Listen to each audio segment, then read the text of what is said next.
The federal government has said it was proposing a legislation to ban the consumption of animal skin, locally known as ponmo, in the country to revive tanneries. Hi, welcome to What's Happening. These are the top 10 stories.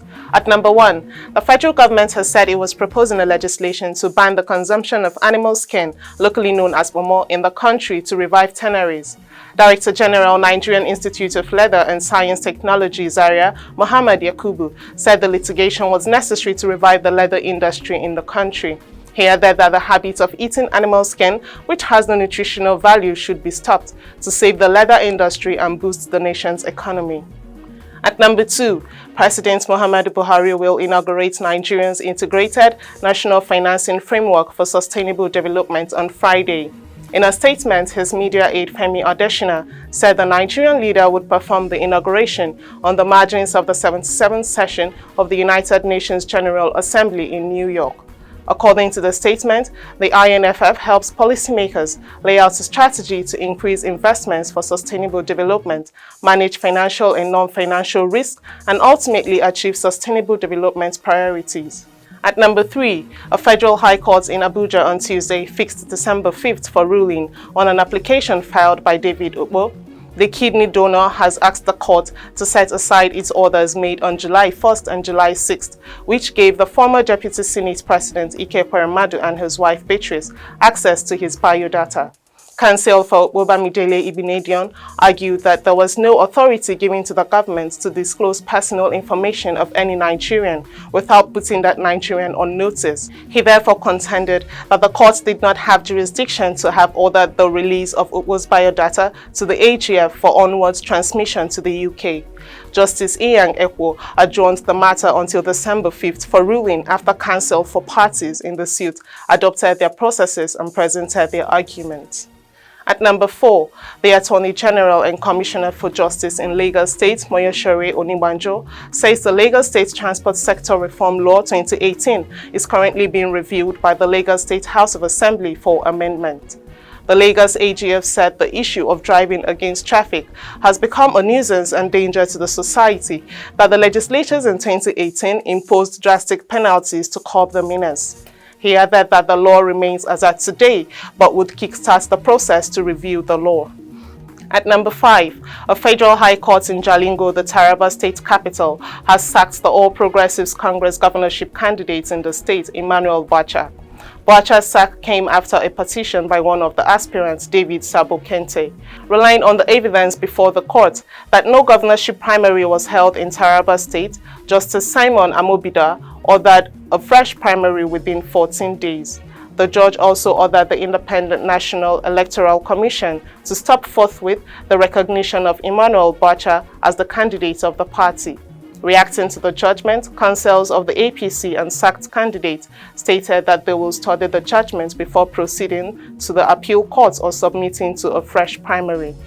At number 6, Uganda's health ministry on Tuesday announced an outbreak of the highly contagious Ebola virus in the central district of Mubende. In a statement released earlier on Tuesday, the World Health Organization said a 24-year-old man in Mubende had tested positive for the Sudan strain of the virus and later passed, making the country's first fatality since 2019. WHO says it is working closely with the national health authorities to investigate the source of this outbreak while supporting efforts to quickly roll out effective control measures. At number 7, the Kano Zonal Command of the National Agency for the Prohibition of Trafficking in Persons says it has rescued no fewer than 19 victims of human trafficking. The zonal commander, Abdullahi Babale, said the victims were those rescued in Kano between September 13th and 18th by the Joint Border Task Force. Mr. Babale said the suspect, who was arrested during the joint operation, is an indigene of Kano State and was taking the victims to Libya for commercial sex and labor exploitation. He added that the survivors were between 18 and 32 years old, comprising one male and the others female. At number 8, according to the National Bureau of Statistics, the price of cooking gas on a year-on-year basis increased by 101% in August 2022 compared with August 2021. The NBS made their session in its cooking gas price watch issued on Tuesday in Abuja. It noted that the average price of 5 kg cooking gas increased from 4,398 naira in July to 4,457 naira in August, which indicated a 1.34% increase on a month-on-month basis from what obtained in July. At number 9, Kano State Governor Abdullahi Umar Ganduje has increased the monthly allowances of each of the 5 Emirates councils in the state by 100%. The State Commissioner of Information, Mohammed Garba, said the upward review was made in view of the increasing challenges of population growth, insecurity and infrastructure in the Emirate councils.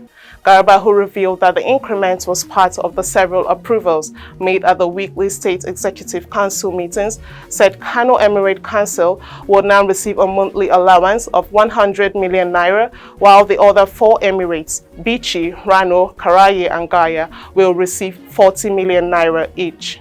Finally, at number 10, the Abia State Police Command on Monday paraded a dismissed officer of the Department of State Services, Prosper Israel, along with his younger brother and 8 others for robbing a bullion van.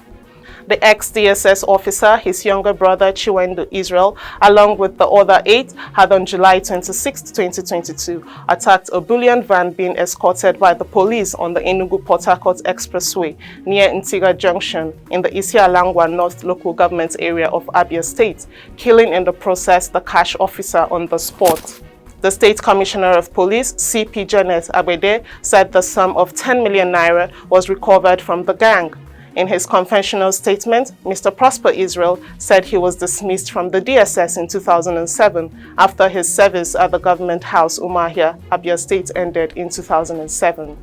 That's all for today. See you next time on What's Happening.